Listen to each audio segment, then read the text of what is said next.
Andre Carter is an interesting story because the U.S. government really knows how to fuck up their marketing possibility. Here's my thing. Let me explain the situation. I need to explain the situation. Yeah. So Andre Carter is going to be a first-round pick linebacker for the U.S. Army Academy. U.S. Army team. Who hasn't had a first-round pick since I think like 1946 or something like that. Is it Roger Staubach? I think Roger Staubach's the last. No, he's not the last one. Army. He's the last Service Academy person to go to first round. So that's over all the. Yeah, every one of them. Every one of them. Air Force, all of them. Navy guy. Yeah, he's Navy. He's a Navy guy. Yeah. But, so things got tricky for him, though, for Carter, because, he's absolutely, he's like a back end of the first round guy, and everything was looking good. First round pick, is going to be what it's going to be. But now the National Defense Authorization Act, which passed in the House last week, and then it got through Senate. So now, it's headed to the White House now. It changes the policy that allows athletes that are from Army, Navy, or Air Force to turn pro immediately without having to serve active duty first. So dude was all set up. He was like, I'm good. I'm about to be out here. It ain't like how it used to be. Because if you remember, David Robinson was drafted in 1987, but didn't make it to the league until 89 because he had to go do his service. Years. He was working in that submarine. Right. 7-1 in a submarine. So like David Robinson is another one of them guys where you lost a couple of years from what you could have got from him because he was having to do his commitment.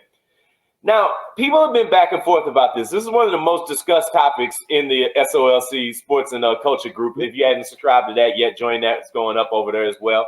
About the merits of this and about about whether it's fair or whether it's the right thing or not. This is also something that was changed. It was a Trump era introduction that was going to repeal this back to where that wouldn't have had to have been the case.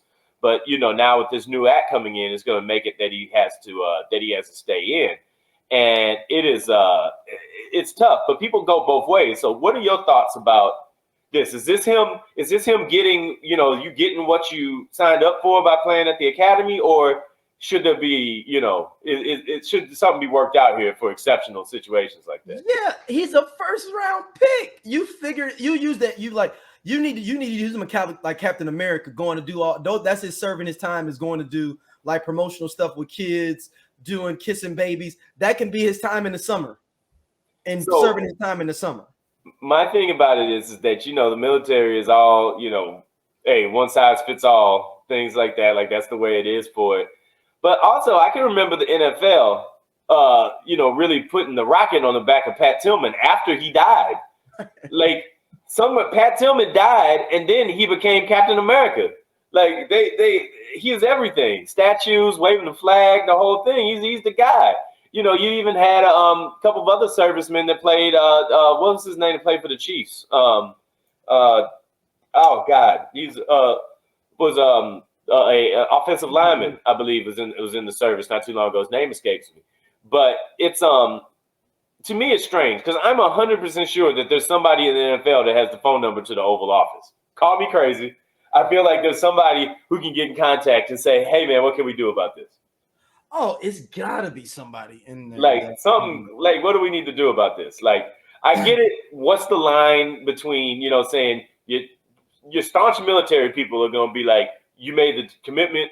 You got to do it. You got to see it through. Otherwise, it's, you ain't really dedicated to it. Let him do the summers. I mean, man, he could work the summers, but use him as you would have used athletes when they were supposed to get drafted back in the day. Have them doing USO tours. Have them young black, light-skinned brother. Man, you would put him out there and make him be all things to everybody. Captain America. Suit him up. Because what this will do is, and I know the Army coaches got to be like, please don't do this to me because I'm trying to recruit.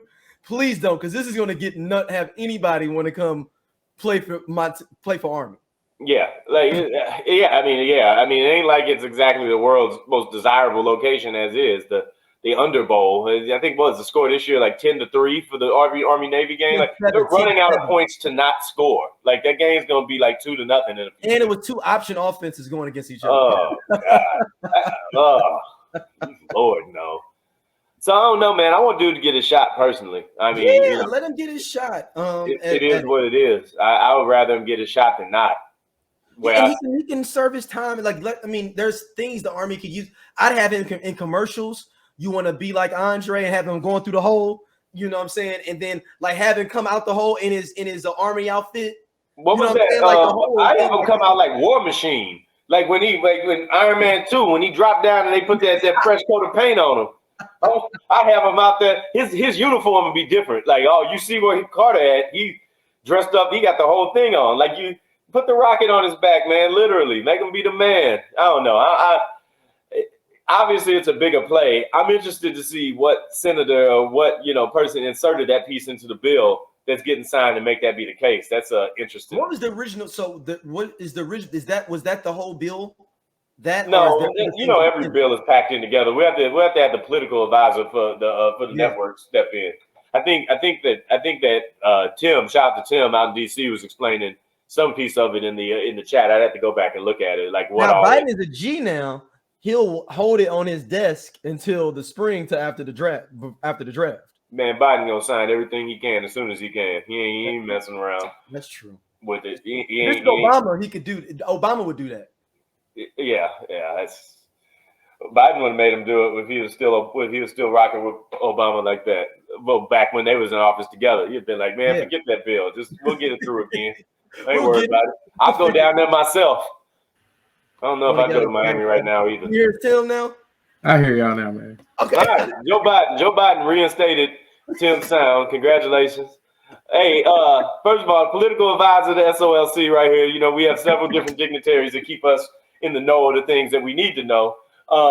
So Andre Carter, man, I understand the gist of what the rule is about the movement and whatnot, but what is the bill? Like, how is this just coming up now that this is something that is being repealed, that as I understand it was already in place underneath a previous bill that had passed during the Trump administration?